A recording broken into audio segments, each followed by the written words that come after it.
भारी तबाही आने वाला है सौर तूफान। नासा की बड़ी चेतावनी, बंद हो जाएगा मोबाइल और टीवी।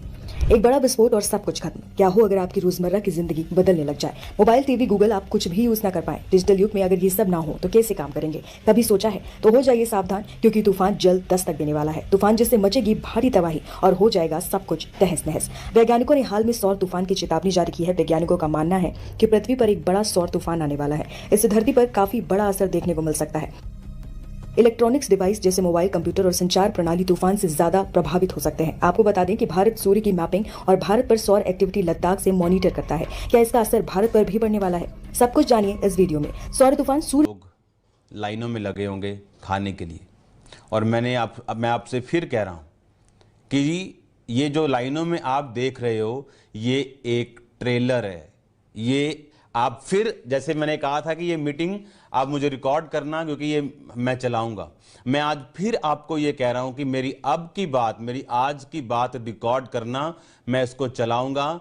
आने वाले समय में आपको इतना तैयार रहना पड़ेगा, क्योंकि ये लास्ट वायरस नहीं है। इसके बाद भी चीजें आएंगी और वो इतनी भयानक होंगी कि सरकार को सोशल मीडिया बंद करना पड़ेगा, क्योंकि सोशल मीडिया पे उनकी बीमारी की इतनी भयानक पिक्चरें होंगी कि लोगों को अटैक होने शुरू हो जाएंगे, पैनिक, घबरा जाएंगे लोग, और सरकार को सोशल मीडिया बंद करना पड़ेगा। पर बाइबल कहती तुम्हारा मन व्याकुल ना हो। क्यों? क्योंकि शैतान का मसीही लोगों के ऊपर, खुदावंद के लोगों के ऊपर कोई भी अधिकार नहीं। परमेश्वर, बाइबल कहती है, अपने लोगों से आने वाले समय की बातें करता आया। परमेश्वर ने कहा, अब्राहम में से मैं कुछ छुपा के रखूं जो मैं करने वाला हूं। अब्राहम जो मेरा दोस्त है, बाइबल कहती वो अपने दासों पर अपना मर्म प्रकट किए बिना कुछ भी नहीं करेगा। परमेश्वर, जो मैं आपसे कह रहा हूं कि ये सिर्फ एक ट्रेलर है। आने वाले दिनों में लोग बेसिक्स के लिए लड़ेंगे, खाने के लिए लड़ाई होगी, राशन मिलना बहुत बड़ी प्रॉब्लम होगी, लेकिन ये अंतिम दिन होंगे जब कलीसिया उठा ली जाएगी और उसके बाद का ये सीन होगा। और परमेश्वर आपको दिखा रहे हैं कि आपको तैयार रहना है। आपको एक दिन आएगा जब यीशु मसीह हमें रैप्चर हो जाएगा और कलीसिया एकदम से, क्रिश्चियन लोग गायब हो जाएंगे और स्वर्ग की ओर चले जाएंगे। उसके बाद ऐसे दिन आएंगे कि लोगों के पास एक खाने के लिए उन्हें मोहरें लगवानी पड़ेंगी, और उस समय जो तो विश्वासी अभी पूरे हैं वो तो चढ़ा लिए जाएंगे स्वर्ग पे, लेकिन जो पूरे नहीं उन्हें सेकंड चांस मिलेगा। लेकिन वो सेकंड चांस उनको अपनी मौत में से होकर उद्धार में प्रवेश करना पड़ेगा। आज लोग समझ रहे हैं कि पिछले सालों से पवित्रताई का प्रीच चल रहा है, हमने सालों से पवित्रताई का प्रचार सुना, लेकिन माना नहीं।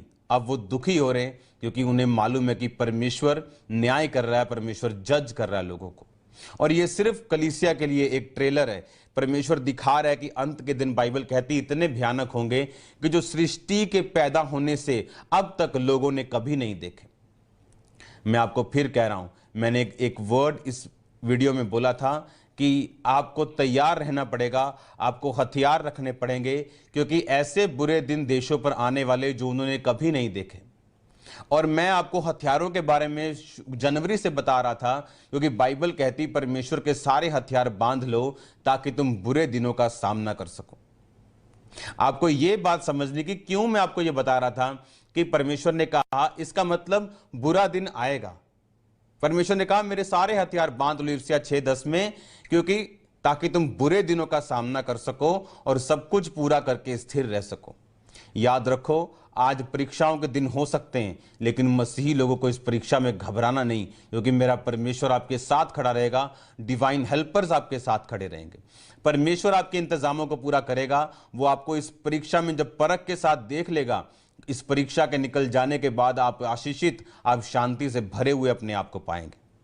एक बात को याद रखो, ये तैयारी चल रही है परमेश्वर के आने की, अंत के दिनों की तैयारी है। परमेश्वर अपने कलीसिया को तैयार कर रहा है और दिखा रहा है कि देखो ये ट्रेलर, 21 दिनों में तुम्हारा ये हाल, अभी 21 दिन भी पूरे नहीं हुए।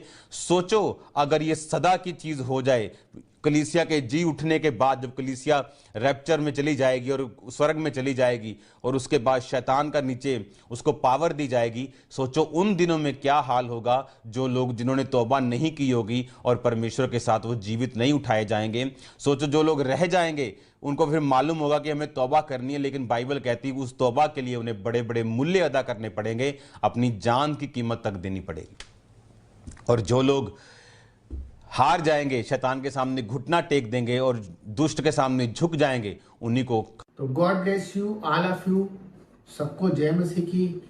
फ्रेंड्स, हम लोग जो आज प्रार्थना निवेदनों में लगे हुए हैं, प्रभु आप सबके लिए मार्ग खोल रहा है और आपको वो चीज़ बहुत जल्दी नजर आने लग जाएगी।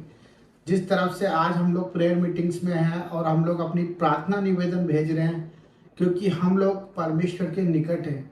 जितना हम परमेश्वर को पुकारेंगे उतना परमेश्वर हमारे पास होगा, क्योंकि वचन कहता है कि ढूंढोगे तो पाओगे और खटखटाओगे तो तुम्हारे लिए खोला जाएगा, क्योंकि वो हृदय के द्वार पर खटखटाता है और हमारे लिए खड़ा हुआ है। तो जो लोग विश्वास करते हैं मेरे भाई बहनों, आज उन सब के लिए प्रभु बहुत बड़ा मार्ग खोलने वाला है। तो इस वीडियो के द्वारा जो मैंने आपको बताया, आप अपने आप को बैलेंस करें, स्थिर करें, क्योंकि परमेश्वर का वचन कहता है कि आप किसी भी हालत में हो। मेरे फ्रेंड्स, मैं जानता हूँ मेरे भाइयों कि हम लोग प्रभु को जानने के बाद बहुत परेशानियों में जाते हैं, क्योंकि हमारे अंदर कटनी होती है, हमारे अंदर बहुत सारी बुराइयां होती है, हमारी फैमिली के अंदर हमें बहुत सारी अनएक्सपेक्टेड चीज़ें देखनी पड़ती है और वही चीज़ हमारे को बहुत कुछ टॉर्चर दे जाती है और हमारी मेंटल हेल्थ बिगड़ जाती है। हमारी ऑल ओवर जो भी हमारे टारगेट्स होते हैं वो सब कुछ हमारे टारगेट्स हट जाते हैं। तो मैं आप सबके लिए प्रार्थना करना चाहता हूँ और आप सबसे निवेदन करता हूँ कि जिस तरह से आप प्यार दे रहे हैं, देते रहें, और परमेश्वर आप सबके लिए एक सहायक भेज रहा है। आप विश्वास करें, इसी रात, इसी समय, इसी पल में आप अपने उस सहायक को महसूस करेंगे। अगर आप परमेश्वर पे बिलीव करते हैं, आपको कहीं भी किसी भी चीज़ पे भय खाने की ज़रूरत नहीं है। परिस्थिति कैसी भी हो, चाहे हम लोग मर भी जाएं, परंतु परमेश्वर की नज़रों में, और परमेश्वर हमें जिंदा भी कर सकता है, क्योंकि उसका वचन यही कहता है कि जितनों ने विश्वास किया उन्होंने उद्धार पाया। क्योंकि परमेश्वर हमारे लिए यीशु मसीह को भेजता है और उसने हमारे लिए ये सब कुछ रचा है। उसने एक रिश्ता हमसे कायम करा है कि हम इस समय में वचन को अपनी तलवार बनाए। वचन हमारी जिंदगी को बचा सकता है। आज आप बीमारियों में हैं, आज आप परेशानियों में हैं, और आज आप कर्ज में हैं, रोग में हैं, कर्जों में हैं, परेशानियों में हैं। ये सब चीज़ों का कारण हमारे हालात हैं जो कि हमसे दूर है। हमारे हालात, हम जो चाहते हैं वो मार्ग पर नहीं चल पाते, क्योंकि परमेश्वर जब तक आपसे दूर रहेगा, आप उसे पुकारें, आप बहुत सारी चीज़ों में उलझ जाएंगे। आपका काम सिर्फ उसे पुकारना है, प्रार्थना करते रहे, नित्य प्रार्थना करते रहे, प्रतिदिन सुबह शाम दिन रात मन से प्रभु को याद करते रहे, वचन के अनुसार जीवन जिए और परमेश्वर के न्याय का वक्त करें, इंतज़ार करें, उस वक्त का इंतज़ार करें जो उसने हमारे लिए निर्धारित किया है। क्योंकि वचन यही कहता है कि जो स्थिर रहेगा वो परमेश्वर का कहलाएगा, और जो अंत तक धीरज धरेगा वो परमेश्वर के मुकुट को अपने जीवन में धार पाएगा। तो मेरे भाई बहनों, हम आप सबके लिए प्रार्थना करते हैं और परमेश्वर आप सबको शांति दे। तो सबको जय मसीह की। God bless you. हालेलुया। पिता परमेश्वर, हम सब भाई बहनों के लिए प्रार्थना करते हैं जो लोग कमेंट बॉक्स में प्रार्थना करते हैं, पिता जिनकी जैसी परेशानी प्रभु आप देख रहे हैं, और आपका मैसेज और उनकी बात प्रभु आप तक जाए। मेरे प्यारे पिता, मेरा उद्देश्य यही है कि जो आज आपके द्वारा चुने गए हैं वो सब चीज़ सुरक्षित और सुरक्षित जीवन जिए। मेरे पिता परमेश्वर, उनके जीवन में बाहर आ जाए, आनंद से भर जाए, बीमारी उनके आसपास ना हो प्रभु, और उनके जीवन में तेरी उमंग और आस हो, बीमारियां छोटी हो जाए और ज़िंदगी तेरे नाम से खुशहाल हो जाए। प्रभु, तेरे आगे हाथ फैलाने वाले कभी मनुष्य के आगे हाथ ना फैलाएंगे। मेरा विश्वास है मेरे प्यारे पिता कि तेरे बच्चे तेरे न्याय के लिए खड़े हैं और अपने आप को नहीं परंतु तुझे देख के जीने वाले हैं। सबको जय मसीह की, और सबके लिए आशीषित हो प्रभु यीशु के नाम में, आमीन। तो God bless you all of you. ये आपके लिए एक मैसेज था।